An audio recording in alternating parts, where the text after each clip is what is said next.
What is up? It's Dakota Layden here from Destination Fear, and you are listening to the Paranormal Zone.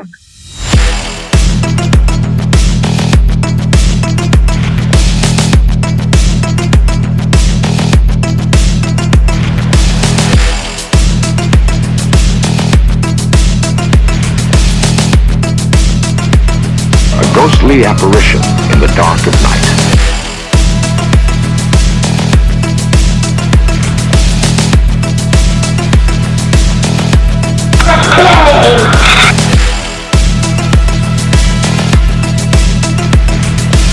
Human sacrifice, dogs and cats living together, mass hysteria.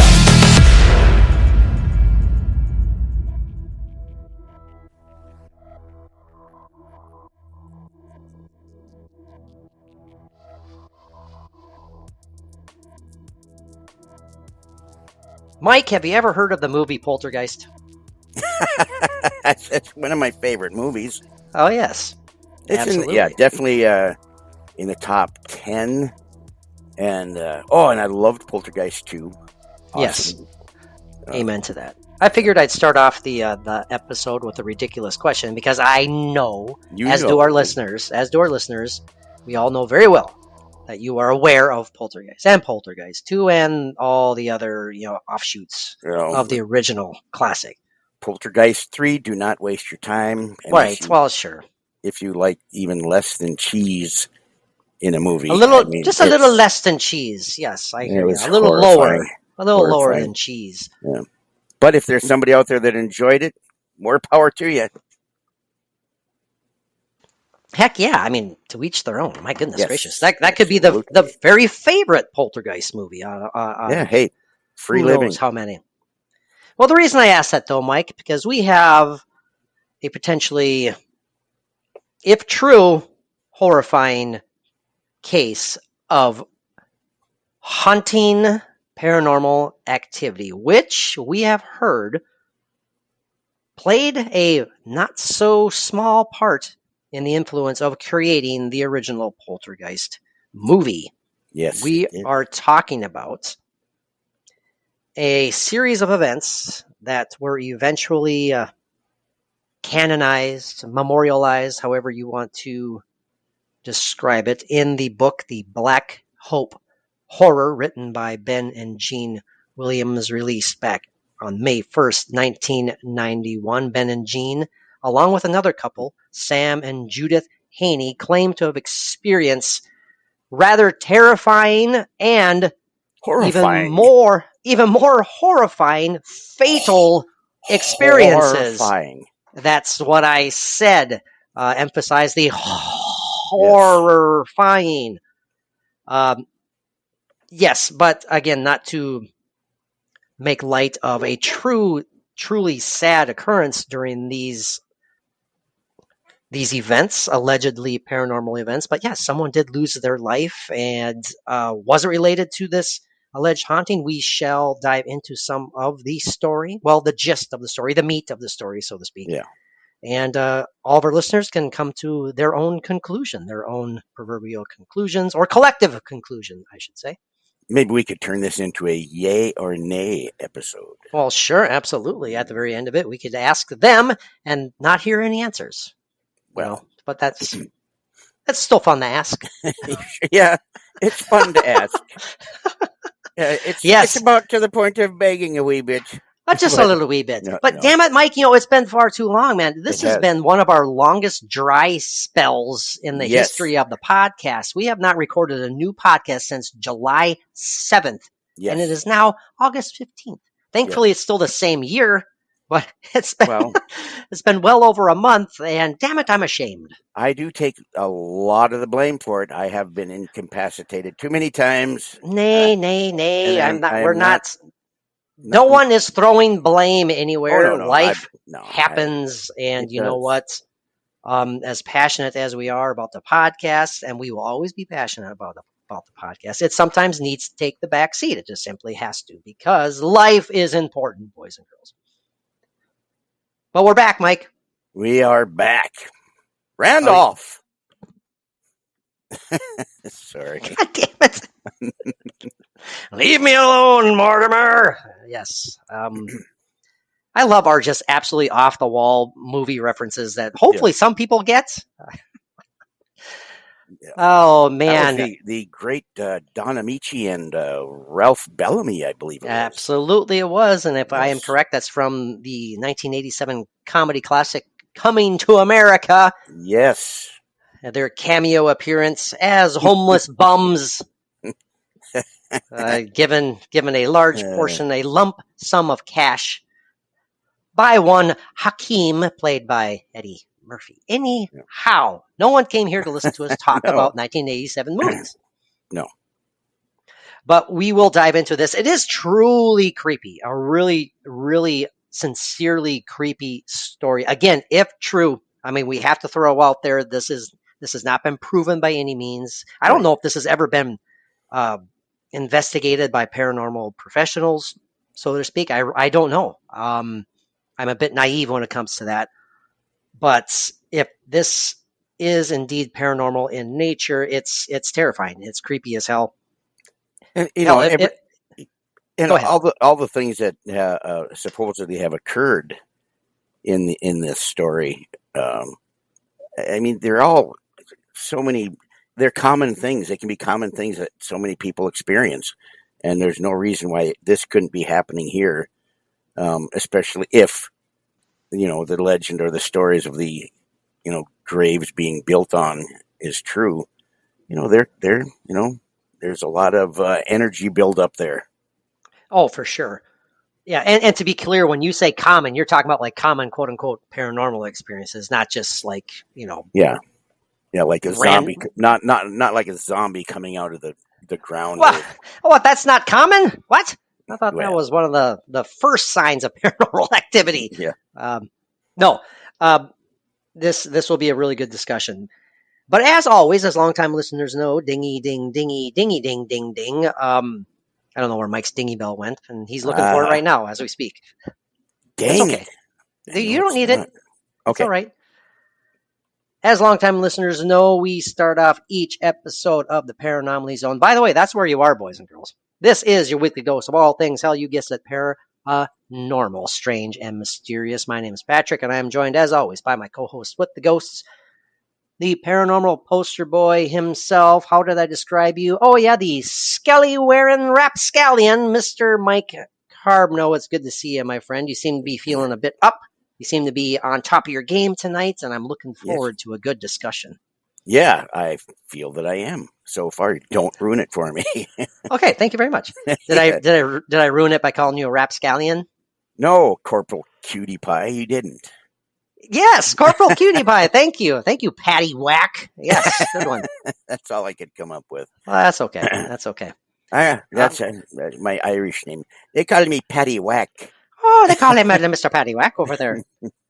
So we open up each episode of the Paranormal Zone with the segment we call Ghost Gab, where we talk about any and all things paranormal. It could be questions, it could be hypotheticals, it could be experiences, it could be any number of things. And tonight, it could be made up Mike, true or not. It could be lies even. Oh, man.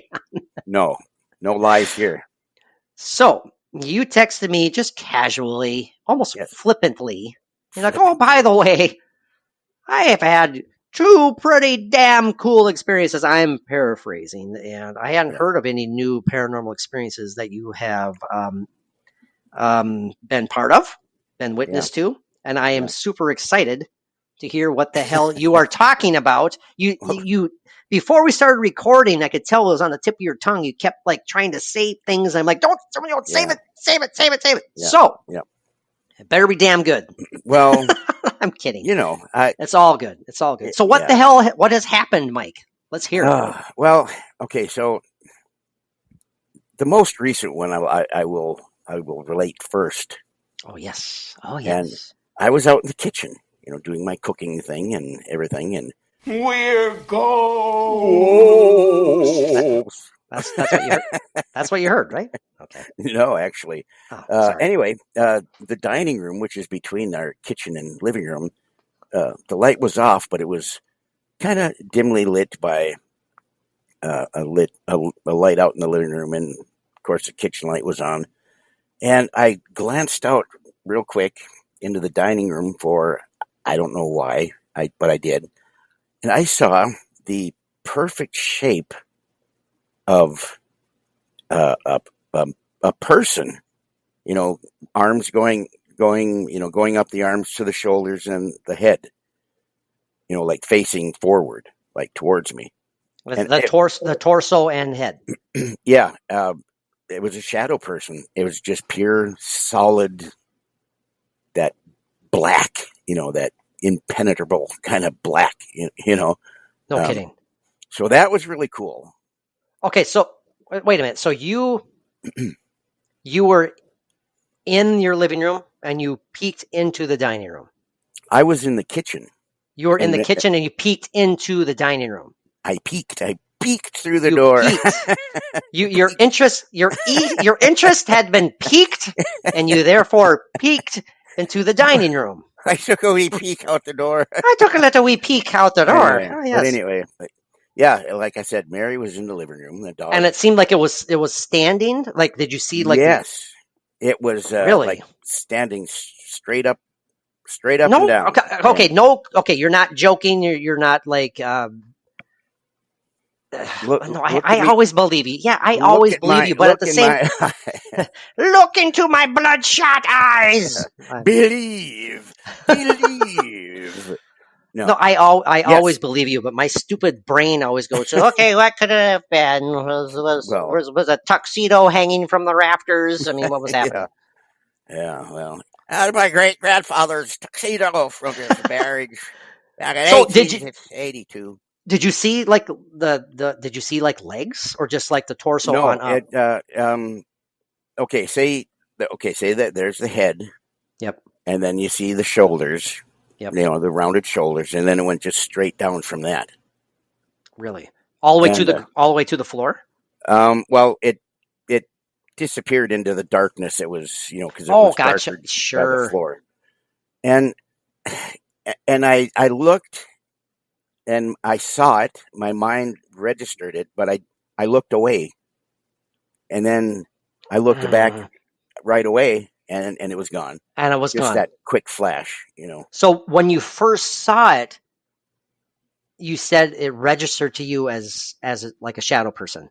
Yeah. Oh, absolutely. But your reaction was was it like just kind of instinctively looking away, like ho ho hum as a shadow person, or you just that could be, yeah. But I mean, how I'm just trying to. I am anyway about this. Well, yeah. When it comes to the paranormal, I just want to smack you sometimes. Like, oh, look at there's another ghost. Anyways, Mary, how about Family Feud? It's like. Yeah. So, you said it registered when you saw it, and you look away. Then what? When you look back, it wasn't there. Did it then just kind of really hit you? Like, holy crap! I just saw something. Not quite that dramatic. But okay, yeah. I didn't realize I was being dramatic, but it's okay. Well, but it did register like, wow, yeah, okay. Because I tried to refute it right away myself, like, oh, sure. Think of was there something moving? There was, it's not like there was any lights from a car shining through curtains or anything, or, Mishka was laying on the floor, but this was the shape of, I got the idea that it was a man. I mean, not that it actually, that you could actually tell gender just because it was right, like that basic human form and just the black. But shadow. that was the feeling, the vibe that you got from it. Yeah. But and nothing bad or anything. It was just calm, just very calm. And now you have seen shadow figures in your house before. Yeah. And kind of in the general vicinity, kind of in the same area. Yep. Yeah, the dining room does seem to be a pretty hot spot, for, seeing things like when Mary and I both saw at the same time that lighter, darker, well, it's a darker gray, but a lighter, wispy form that looked like that was the impression of a woman, and just floated through the dining room into like the bathroom area. That is just crazy. But I felt bad because right away I was thinking she must really got to go, because I mean it was like, poof, I'm out of here. Yeah. Okay. I think that could have been residual. I don't know. Oh man, did you get a vibe of what you just saw as being like a residual at all, or did you not see it long enough to really get a feel? The feel that I got was the lady in the light colored house dress with the dark hair standing leaning against the wall in the kitchen with the phone. The same type of feeling. Yeah, that was a person, like the woman that had received the phone call that her Right. son had died or been killed. So this one that you just saw, you're kind of feeling kind of like an imprint vibe, maybe. This last shadow person, yeah, but like I said, I was getting a vibe of it being like a man, like a figure. Right. It's not, like like if it was something that was actually there from a time period in the house, to me, it felt like, back to the 1880s, not too long into when the house was first built. Yeah, this was You a know, brand new whippersnapper of a house. 1882, it was a brand new house. Yeah. But yeah, Oh so man. So okay, so a shadow person mhm. that you just kind of like, oh okay, shadow person. Anyways, on with my life. You also said there was something you experienced that before we started recording, you said it creeped you out, which doesn't This it one, never happens to you. So what the hell creeped you out? this one did, because, oh man, He's burying his Yeah. head. He's leaning over, boys and girls. He's resting his head on his hand. I just try to grip this, and there's probably, and this should be nothing to me, for me to handle. But Sure. so, it felt like I was in a movie, like I was watching myself in a movie, and come and seeing something that my mind just couldn't grasp. What the hell is that? Okay, and Okay, but what the hell did you see? this was in our backyard. Okay, so it was in the afternoon. It was still daylight, late afternoon, I believe. I let Mishka out, put her on her line, and I started walking towards the back of the yard, and there's way in the back where Mishka cannot reach. I mean, and I'm not blaming this on Mishka that she would have done this, but excuse me. No, Mike's getting Well, emotional. anyway, no, I'm not. Yeah, that's that Clover Valley Cola I said I was drinking, but but anyway, Dollar General. Thank you. Yeah. But anyway, so I see in okay, our backyard is full of gopher holes. Okay, like Sure. Yes. having a bad problem with them we have for the last few years. But so in the backyard, I've got them all flattened out and they're dried and everything, and they've been leaving alone. And so there's this one patch that's way in the back, and it's about the size of a basketball, maybe a little bit bigger. And I see this thing sitting right in the middle of it. I'm like, what is that? It looks like a bird just sitting there, very still, And it's like, but there's something not right about this bird. And I just slowly kept walking forward because it was starting to freak me out already. And I was like, I don't know what it is, but there's something that's not right about this freaking bird. Oh my gosh. So as I get closer and I get close and I bend down, and as I bend down looking at it, my mind starts focusing in on what the hell it is I'm seeing. Oh boy. It's this bird sitting in the middle of this patch of dried gopher dirt with no head. It had no head. What? Okay, what? It had no head. I don't mean to laugh. And it registered in my mind. I'm like, what am I? I'm seeing a bird that's sitting here. It's like defying, science. It should not be, And as I'm looking closer, and like I said, the head's all totally gone, but it's what's left in like where the neck is. It was covered by this white goo that, Wow, what? and I'm telling you, this is honest truth. I'm telling you, this is not like I'm going to turn around and say, yeah, and Bigfoot, he scratched my back last night while Well, I'm no, trying to sure, sleep. no. You know, this is the truth.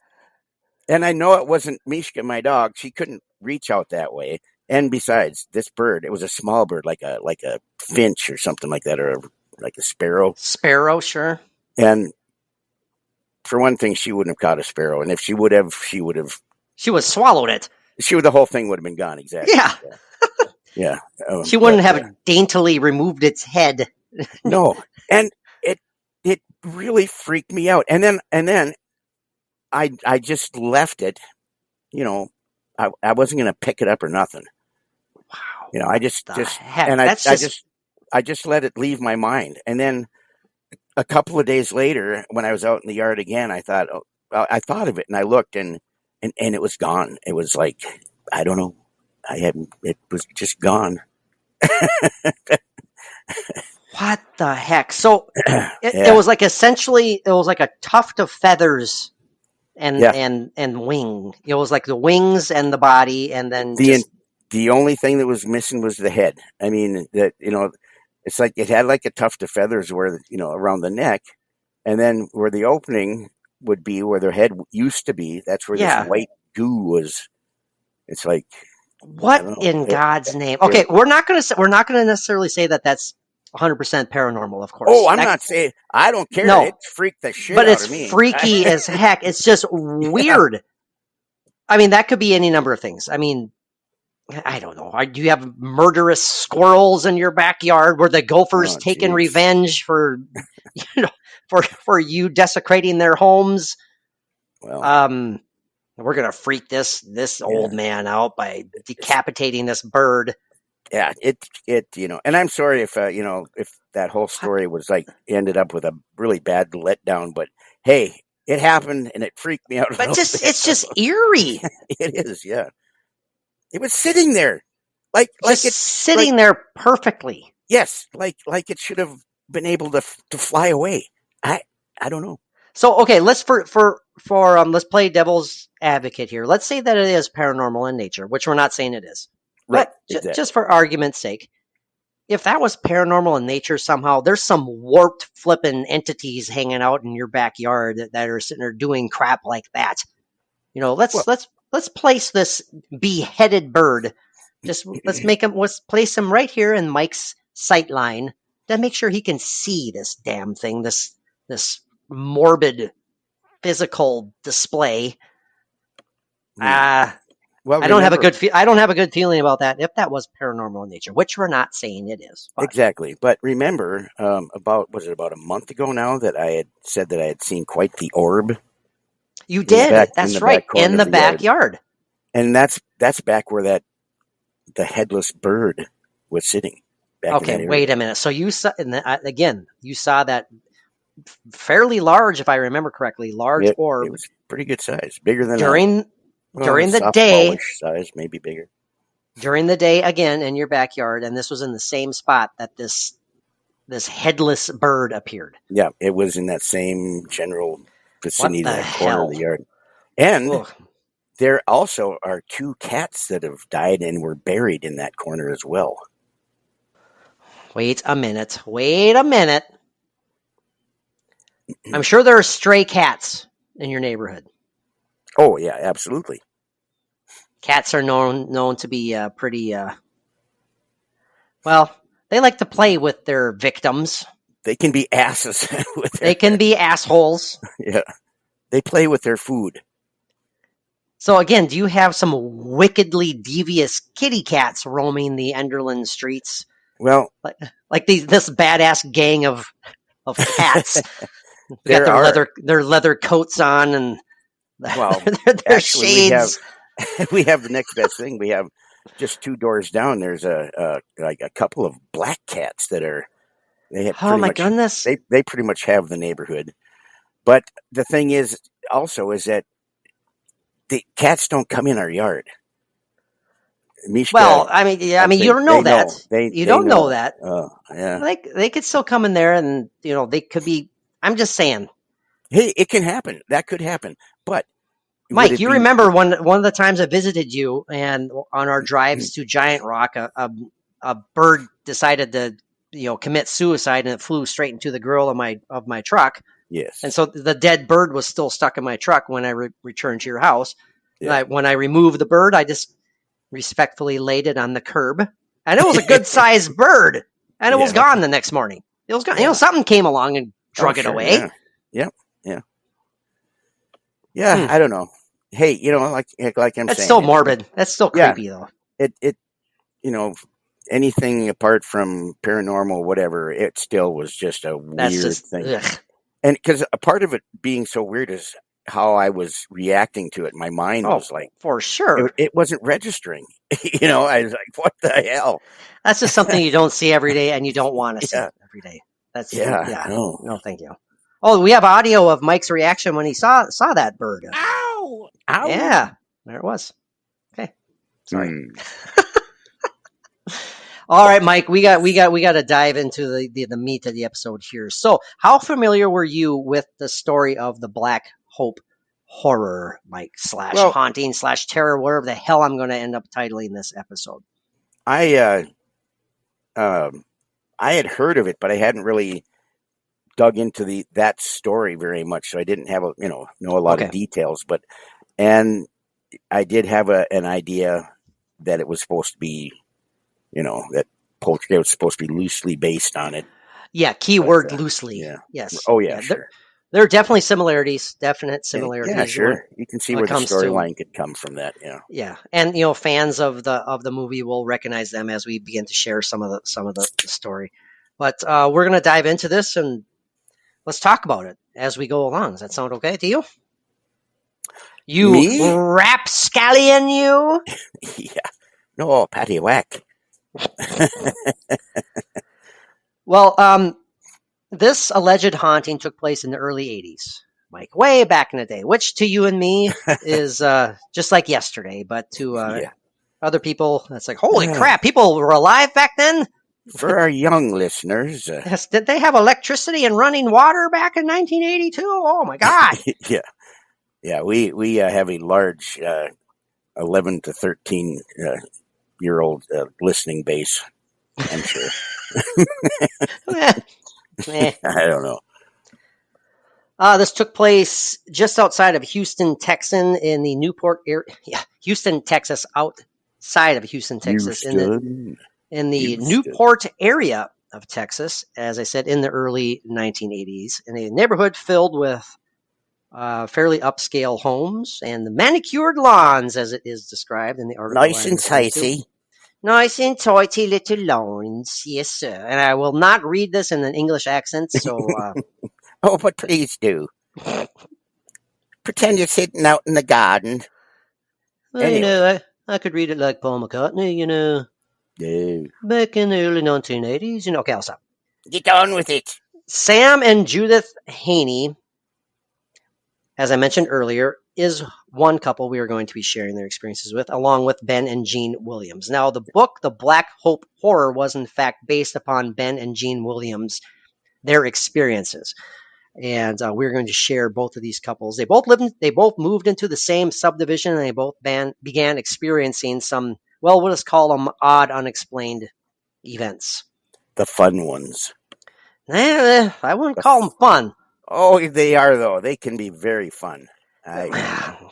Okay, Mr. Decapitated Birdman. Here we go. In there. Early 1980s, Sam and Judith Hanley settled into the far western edge of this subdivision, this development. They both described the house as their dream home. They thought it was the house that they were intended to stay in for the rest of their lives. The house everything they were was always how they wanted it. Yeah, it was everything that they have been looking for. The classic beginning to the happy movie tale, right? Yes. But they soon found out that there was a morbid secret, Mike, about the Haney's allegedly, seemingly perfect home. Morbid. Ooh, jeez. Green eggs and ham guy has appeared all of a sudden. One that soon turned their lives into a never-ending nightmare. Sam said it all began when a mysterious old man showed up at their door with an ominous warning. Now let's talk about that for a second. I remember this part of the story, and it is so cool. I mean, I hope it's true. Oh, man. I really do. And of course, I immediately go to Poltergeist 2 and, the creepy-ass Julian Beck and his performance. Oh, man. Yeah. God is in his holy temple. Again, Mike has the ability to summon all of these tremendous talents. I felt like thoughts. There he is again. Silent now. Anyway, you're not as peaked looking or pecked or whatever the hell. Yeah, there you go. I'm a bit peckish. Now Sam goes on to say he says that the elderly man told him that he had noticed that we were putting in a swimming pool in their backyard. So there's kind of similarity number one when you think about the swimming pool scene in Poltergeist. And that there was something about our backyard that I, Sam, needed to know. So he decided to follow this old man as they walked to the backyard. And the old man proceeded to point at the ground when he said, "There are some graves right here," as he pointed to the ground. Again, that's creepy as hell when you think about what if some stranger came to your house right now, Mike, and said, "Oh, by the way, where you saw that decapitated bird, there's graves under there." Yeah. 2 cats for sure. He marked the spot on the ground where he said that these graves were. Sam said he didn't really know how to react to that, which is natural. How do you react to that? Do you just kick the guy out, call him a psycho weirdo, and leave us alone, or do you kind of get freaked out and ask for more info? Actually, it depends on how he marked the spot. It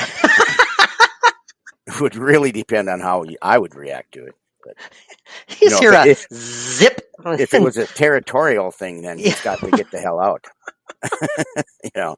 That's my yard.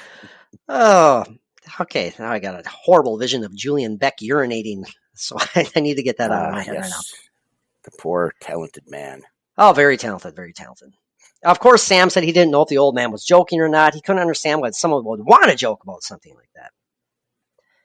But upon further thought, he decided to grab a backhoe and decided to see if the man's alarming claims were in fact true. It wasn't long before they hit something when they started digging. Mm-hmm. This is a quote. He says, "And at that point, we stopped with the backhoe and we got down into the hole and continued digging by hand. That's where they came upon pine boards. When we lifted up the first board, we could see the indentation of a skeleton form." Putrefaction. Yikes. It didn't take long to figure out that it was actually human remains, Mike. Yes. Sam immediately called the sheriff and the county coroner, who conducted an official exhumation. Most of the bones had actually turned to powder by that point, but 25 fragments were in fact still intact, yet so brittle that they were disintegrated when touched. Oh my. Yeah, that sounds like a lot of people's love lives. Disintegrated by touch. Oh, Patrick, that sounds so negative. A second coffin actually was located alongside the first, and that one had not been disturbed. Family plot, most likely. Yeah, you would think. Now, upon inspection inside of this second coffin, 2 wedding rings were discovered on a frail index finger of the exposed skeleton. A frail index finger. Naturally, Judith Haney was mortified, and she says, "They handed me the rings, and it was sickening to think that I had desecrated somebody's grave." Now, wanting desperately to do the right thing, the Haneys decided to find out whose remains were buried in their backyard. Yeah, I mean, I think we'd all want to find out, wouldn't we? Oh, absolutely. This search led them to longtime resident named Jasper Norton. Good old Jasper. He's got a mule, I'm sure. Sounds like he's got a mule. 100% he's got a mule. Get along, Sally. Let's go. Come along, Jasper. It's weekend for going into town. It's bath day. Anyway, go ahead. Now, years earlier, Mr. Jasper Norton had in fact dug several graves in the area. He told the Haneys that their home and a dozen others in the subdivision were in fact built on top of an old African American cemetery called Black Hope. He said that the deceased in the cemetery were mainly former slaves. The last burial was in 1939, and as many as 60 people were interred there in paupers' graves. The two people buried in the Haney's backyard were discovered to be one Betty and Charlie Thomas. They died during the 1930s, and their graves were eventually forgotten. Judith and Sam Haney made another extraordinary decision. They reburied Betty and Charlie in their yard and prayed their spirits would actually rest in peace after such an endeavor. Unfortunately, that was not the case. There was a clock in my bedroom, says Judith, and one night it started sparking and putting out a sort of blue glow. When Judith went to inspect the clock, she found that it was in fact unplugged. That was only the beginning of the Haney's ordeal. Now let's talk about the clock for a second. Yes, unplugged. Unplugged, but yet it was sparking, quote unquote, sparking and putting out a blue glow. Any logical explanations for sparking and a blue glow when it's unplugged? I just popped the P, and I'm sorry for that. Blue glow. Sparking. Did the clock run off of propane? Yes, it was plugged in and ran off of propane. That's very common early 1980s clock. I don't know. I really don't know. I'm just asking for some potential logical explanations. I mean, just some weird malfunction in the damn clock. I mean, I don't know. But how would it get that? The source for that seemingly electrical malfunction. That spark, right. If it's not plugged in. I know there are some things that after being unplugged, they can hold that charge for a little bit. Yeah. That's very true. Not knowing if that's, a possibility, but anything logical in my illogical mind, I have no idea. Well, I can't think of anything off the top of my head either. Listeners who are much smarter than Mike and myself, send us your thoughts. Now, after the clock experience, Mike, and she found out it was unplugged, as we said. Another evening, Sam went to work the night shift, leaving Judith at home by herself. That's when Judith said she heard the sliding glass door open. She was in the shower at this time. She said she heard the sliding glass door open and heard what she thought was Sam saying, "What you doing? What you doing? What you doing over there? What you doing?" It's interesting that she thought it was her husband. Exactly. So that would make us think that it was recognizable to her, maybe, perhaps, or just for the simple fact that she's at that point not thinking she's in a haunted house, right? And she knows her husband is gone, and so she hears a voice. She just naturally assumes it's from him. Right. Her mind would maybe just go right to the most logical thought or idea that it could be, right? And that would be. Must be her husband, but yeah. After hearing "What you doing?" everything then was quiet. The sliding glass doors were locked, and she was like, "What the hell's happening here?" I put that in. She didn't say that, but she did say, "Well, she was telling this to herself. You must be losing your mind there, girl." She didn't say girl. I put that in there. This really must be getting to you. Much to her amazement, that's not where the story ended. In the morning when she awoke, she went to her closet to get her red shoes, and she couldn't find them anywhere. Sam then backed up Judith's story. Sam goes on to say, so of course I started looking for her red shoes. I went through all of her closets, where she normally puts her things, and we just couldn't find them. We had walked just a short distance from where the grave sites were, and I could see something on the grave. It was a headless bird. Damn it, I know it. Oh, keep going. Ow! Ow! Ow! Sorry. No, I would hate to see that. It was Upon the red shoes. Closer inspection, they realized it was her red shoes. They were laid side by side as if someone had just picked them up and carried them over and laid them down on the gravesite. I just guessed about the red shoes, but good on me. Even more disturbing to Sam was the realization that this happened on what was indeed Betty Thomas's birthday. Huh. Interesting. They go on to say, I kind of got the feeling that it was like Charlie was giving Betty a birthday present. Stolen, but the thought it was there. Well, you're a ghost. It's not like you're going to walk into as you say, the Dollar General. It's like, and so grab I'm just going to take these that somebody wanted to wear that night. Right, exactly. Hey, it's the thought that counts, okay? It's the thought that counts. Well, he could have wrote doesn't matter that you give them gifts from another dimension. Or from somebody else's closet. Someone else's closet in another dimension. It doesn't matter. It's a thought that counts. Got it. You think he would have just got her like a nice birthday card? Yeah. Well, you think that he would have gotten those 2 rings back, and isn't that who? Here, have these back. Take somebody else's shoes, for crying out loud. Well, maybe he's looking for him. Maybe he was, and maybe here we go. He couldn't find the rings, and then out of spite, that's when he decided to grab her shoes. Sure. Yeah. And I hope to God our listeners, if you're new to the program, you know that we are not making fun. You know that we are not disrespecting anything. It's just we can't help ourselves sometimes, and that's just how it is. We've been doing it for damn near 14 years. I'm tired of apologizing for who we are.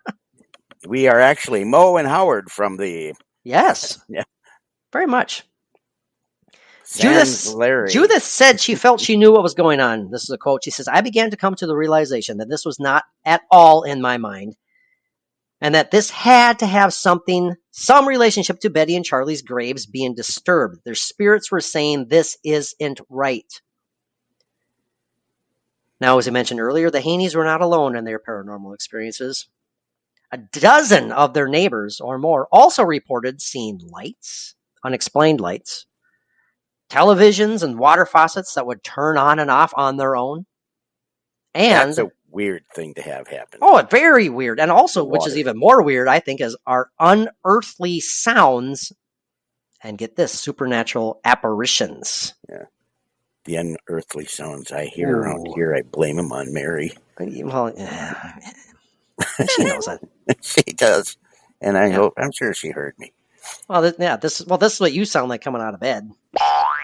There you go. You're so quick and spry. There goes Mike. Oh, yeah. There he goes. Got it. But apparitions now, the neighbors in this whole subdivision, they're starting to say that they see lights and they're experiencing faucets turning on and off and seeing ghosts. That can give you an indication of how big the cemetery actually was. I mean, it's covering a larger area in this development. For sure. Kind of gives credence to where there could be a cemetery there. In that, spread out around that area.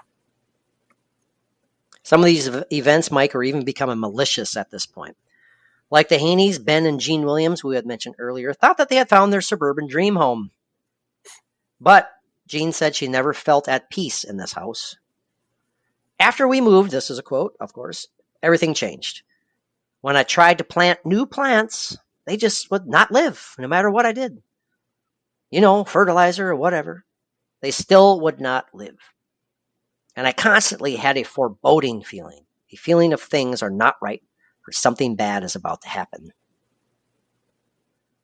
The Williams said that that their flower bed sinkhole next to their flower bed, sinkholes appeared Yeah. in unmistakable shapes of coffins. Hello. Yeah. That tells you something. You would think, honey, that look like a coffin. Oh, just kick some dirt in it. Yeah. Get rid of it. Get rid of it. Then the next day, honey, does that look like a coffin? It's like, come on here. Now the Williams would then fill in these sinkholes only to have them reappear a few days later. Mm. The Williams also felt their ideal home was being invaded by a menacing presence. Random shadows would slide along the walls, followed by whispered words, and the classic putrid smell. Don't blame that on Mary. Don't. See? Mike's here to reenact it all for us right now. And I blame it on no one. Yeah, I get it. One of the creepiest whispered phrases. Enough of that. Yes. Hey, that will always bring me back to the Sally house. Oh, when you've got the parabolic dish and you're facing it down into the basement. Oh, Lord, yes. And I'm like about 8 feet beside you, or by the door, whispering. And all you heard was that whispering coming through your headphones. Oh, it creeped me out. And then I was like, wait a minute. This a-hole over here is playing a trick on me. That was one of the best tricks, I think. Anyway. Now, Sally house hijinks. Now, the story here does become sincerely sad. It does. It does very much so. At the time, the Williams' granddaughter, Carly, lived with the couple. During the blazing heat of the summer, Carly would often stumble into bone-chilling pockets of ice-cold air. And we hear about that quite often as people who follow the paranormal. People experience this ourselves. Cold spots, Mike. Yes. The hair sticking up on your arms. I mean, it sounds so cliched, but it's true. Very much.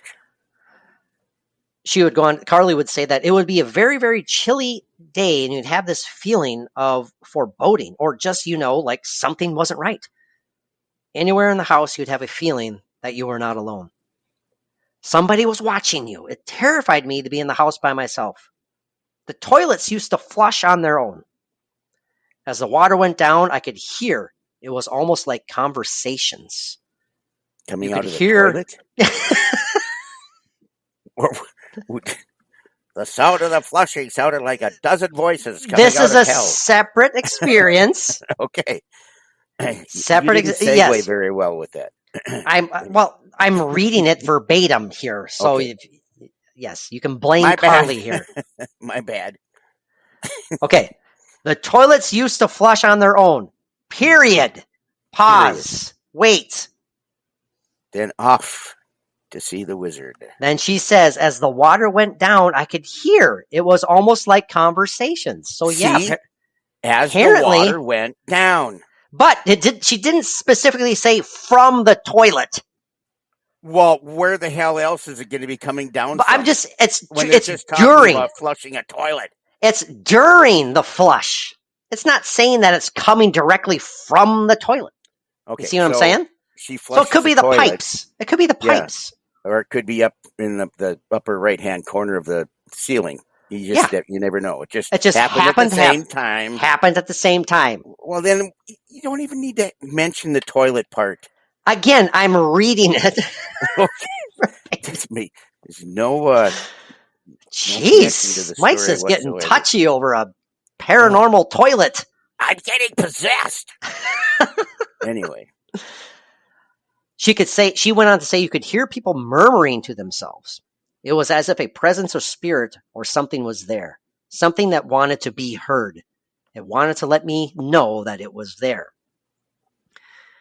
Jean Williams had no doubt as to the source of the disturbances. She says, I absolutely believe that all of these things happened to us because we were on the graveyard and that we were simply going to be tormented until we left. Ben and Jean then debated as to what to do next, Mike. They talked it over. They asked themselves, what can we do? Should we walk off? Should we leave? We don't have enough money to get another home. They eventually decided that they've always been fighters. We're going to stay right here and fight it and try and beat it. Yes, they're going to fight the paranormal toilet. They're going to do it over and over. According to Ben, again, no disrespect. No, absolutely not. Now, according to Ben, it wasn't long before they got their chance to fight and beat it. All right, that sounded sick and perverted, but you know what I'm talking about. Beat it. Michael Jackson in the house. In the house. Ben went on to say, I came home from work. Now, this is pretty terrifying.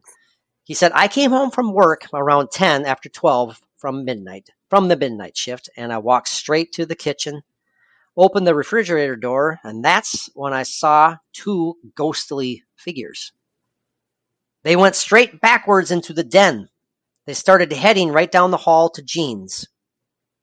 I was standing right about 1.5 feet from the end of the bed. The only thing I thought of was, they ain't messing with me wife. Now, are they British? That sounds like it. It looks like it.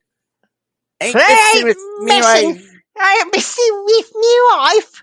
But the other part, as I drove through it, I felt a sticky, cold sensation. Cold sensation in on my body. In Oy. my body. In my body. My body. He My dove God. at these apparitions and he felt a sticky, cold sensation in his body. After I've screaming, been slimed. you ain't messing with me, wife. Get out, me wife. Get out. Get out, me wife. Bring out your dead. Oh. Wow. I mean, that is, I don't get the sensation inside his body. That's bizarre. Yeah, that is crazy. You know, it's that energy, the ectoplasmic energy. Well, that, for sure, in all legitimacy, you know. yeah. I mean, we're jokingly talking about, like you said, Ghostbusters and the ectoplasm Yeah, and all that yeah. stuff, but people have sincerely experienced and seen such things, alleged to have seen such things. Yeah, but to actually feel that physical sensation of that sticky, you know, cold is something Yes. you always hear about, but you know, sticky, that's indicating In. something that's actually kind of leaves a residue on you. Oh. Like, get a sample of that, you know. Or like maybe like when he You know. dove at them, they somehow kind of temporarily inhabited his body. You know, he felt Yeah, what who that knows? was. That's creepy. That's terrifying. You know, it would have been crazy if, as he was diving through this entity, Oh Lord, while he was converging with it, it was taking on all of its memories and knowledge and thoughts, and you know, over its entire life and existence up to that moment. Wow, that's a great thought. That's you know that convergence of the physical and the spectral energy. I don't like the idea of feeling that, but that's flipping. That's creepy. Oh, for a quarter, I'd give it a go. Oh, I would give it a go. Mike dove into it, and the first thing he hears is, Jeez. Oh, it's a wee bit cold. It's chilly. "Stay off of me, wife! Stay off of me, wife!" Get out! Get out, will you? Get out! I'm cold. Yeah. All right, Yeah. get enough of that. All right, enough of that. That's Yeah. enough of that. Okay. Now, down the street at the Haney's, Judith said that the disturbances caused her life to unravel. Judith said she was crying all the time. She was frightened. She was scared of doing her daily routine in her own home. The Haneys then decided to fight back in court. They sued the builder for not disclosing that their home was built over a cemetery, in part so that everyone would know what was happening at their subdivision. A jury actually, in fact, Mike, awarded them $142,000 for mental anguish, but a reversal ruled on legal grounds that the developers were not liable. The verdict was then thrown out, and the Haneys were ordered to, in fact, pay $50,000 in court costs. They eventually lost their house, lost the case. Sam Haney recounted the total cost of their ordeal. He said, at that point, we decided to file bankruptcy. All in all, we ended up losing the case, losing the money, and losing the house.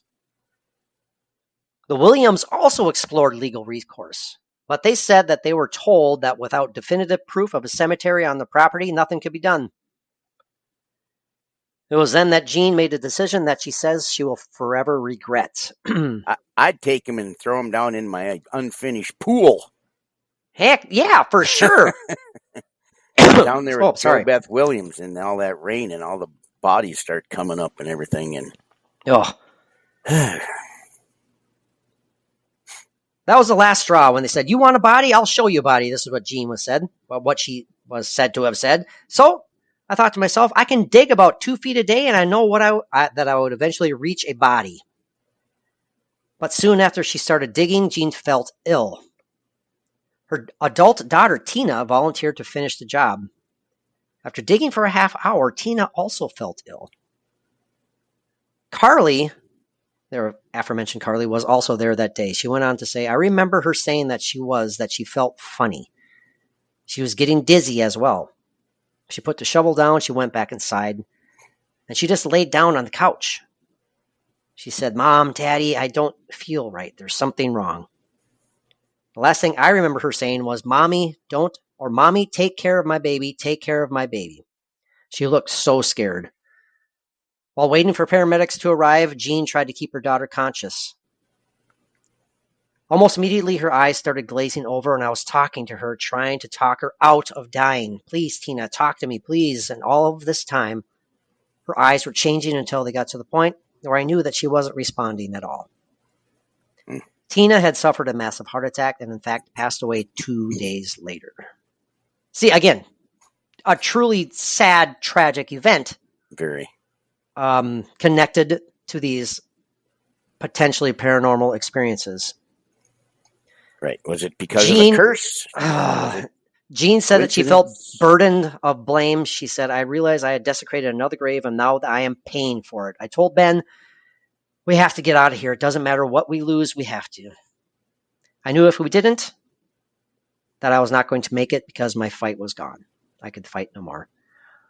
Williams then moved to Montana, later moved back to another house, another neighborhood in Texas. I did read earlier today, Mike, that she in fact became a school teacher and worked as a teacher for several years, and that they had a fairly happy family life after moving out of the house. Of course, you can never get over a tragedy of losing, a child like that, obviously. So that is a truly sad part of this case. Again, Mike and I can't help ourselves when we, throw humor in there, but this happened. She passed away. And essentially that is the basis of influence, a small influence on the movie Poltergeist, Mike. Again, you can see the similarities in the famous line, you only removed the headstones. You only removed the headstones. And the swimming pool scene. And I don't truly know where I feel on this story right now. I don't think, again, arguments that you and I use oftentimes, Mike, what did Ben and Jean truly gain from this? They also claim to have, during the 6 months after moving into the house, 6 relatives were diagnosed with cancer and 3 died. So they have 4 family members who have passed away, and they believe directly related to this paranormal experience. And in a relatively short amount of time, I imagine. Right. Yes, yeah. In all sincerity, do they just have a horrible are they predisposed to the genetics of developing cancer in the family? Was it related to this awful haunting?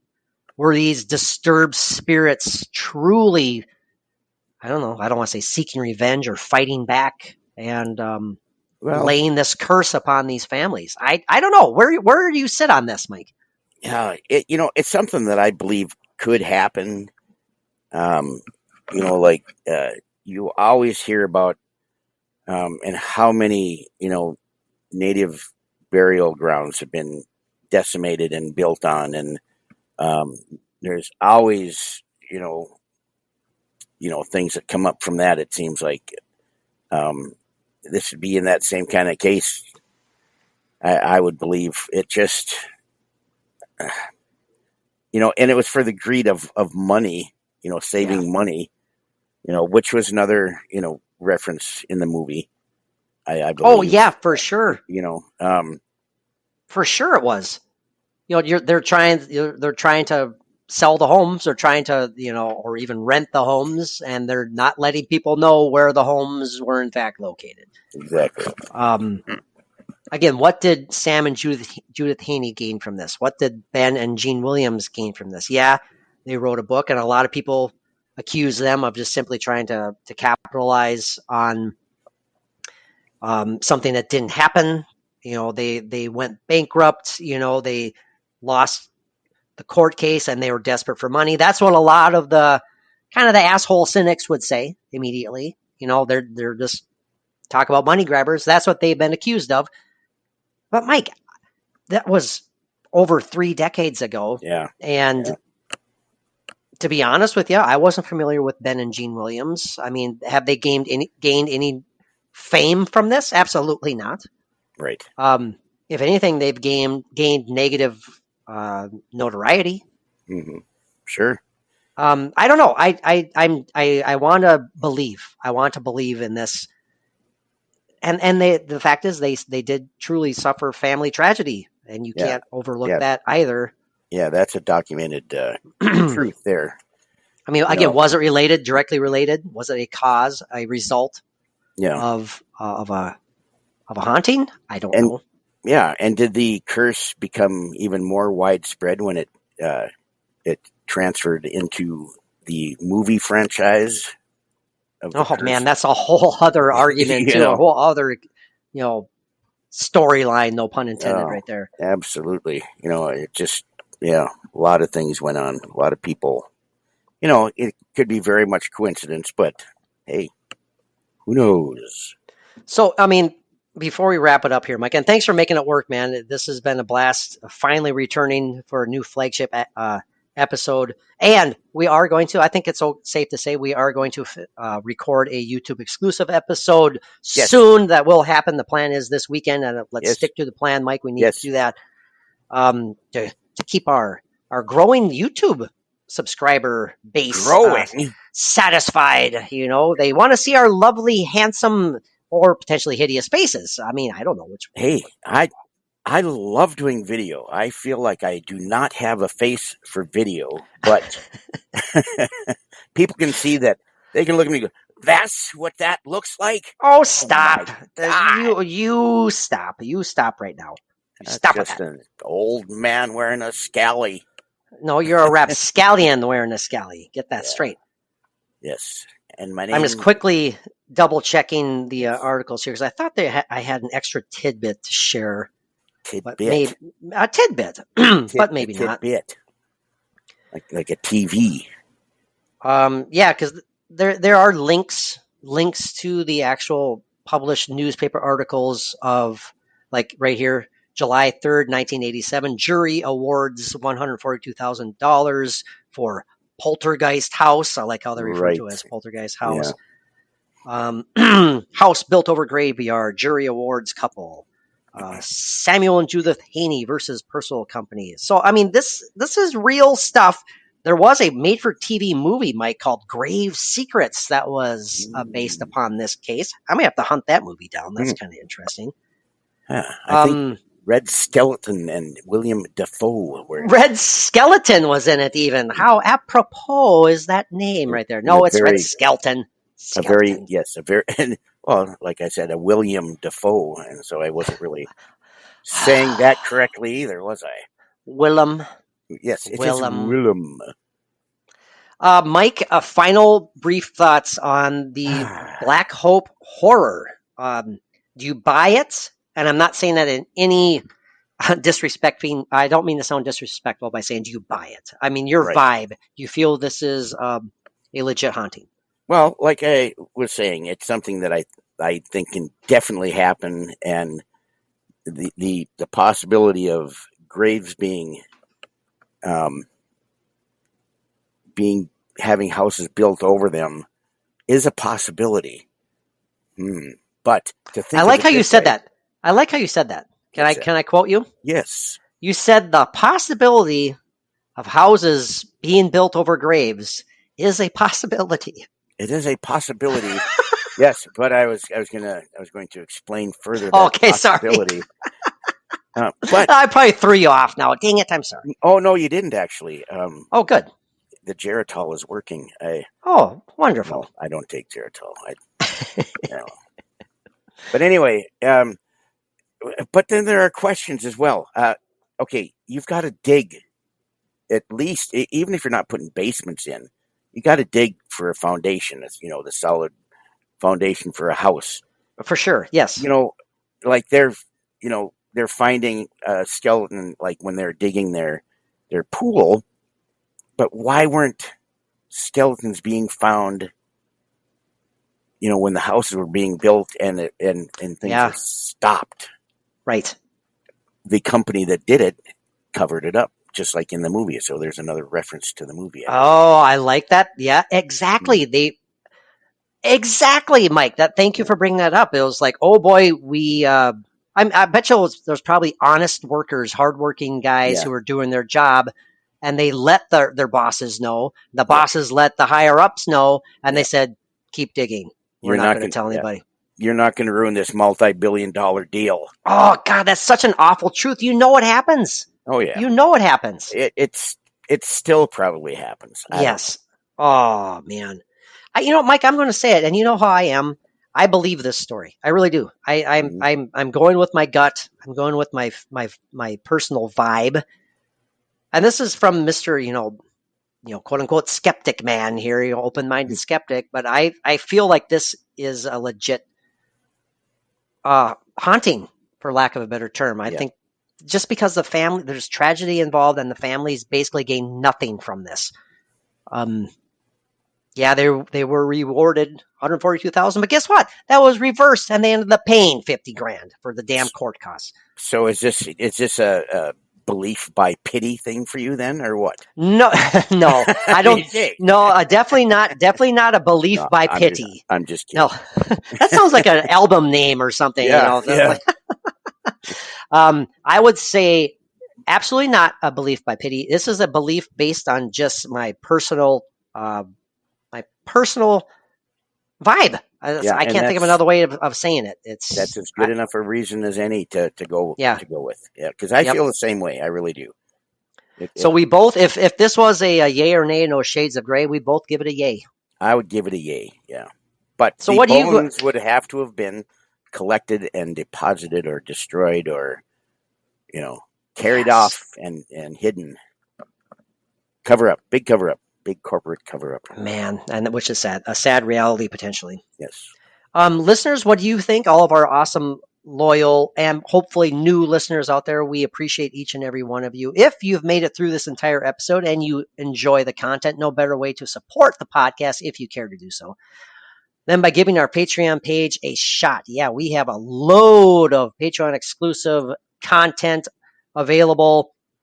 Well over 400 posts, including damn near 100 Patreon exclusive episodes. Almost 100 Patreon exclusive episodes. You can sign up for as little as $1 a month. No obligations. You can take off anytime you want to. There are some free episodes available over there too. You can sign up as a free member. Give it a listen. We hope you guys give it a shot. We'd appreciate it very much. And it's something that we take seriously. We're passionate about, and it's always growing. New content added as often as we possibly can. Mike. Yes. The necessary evil of the Patreon plug is out of the way. I think I'm doing better. I'm keeping it brief and to the point. And I'll just leave it at that. Quick and concise. Quick and concise. Yes. Yeah. Absolutely. Mike, this has been a blast. Thank you so much. Let's not wait another month and 4 days or whatever the hell it was. Month and 8 days. Yes. I will force myself in any dire situation I might be in. And we will, as we mentioned earlier, we will get that YouTube video out this weekend. Yes. Let's do it, Mike. They're fun to do. It's a plan. We'll think of something awesome to talk about.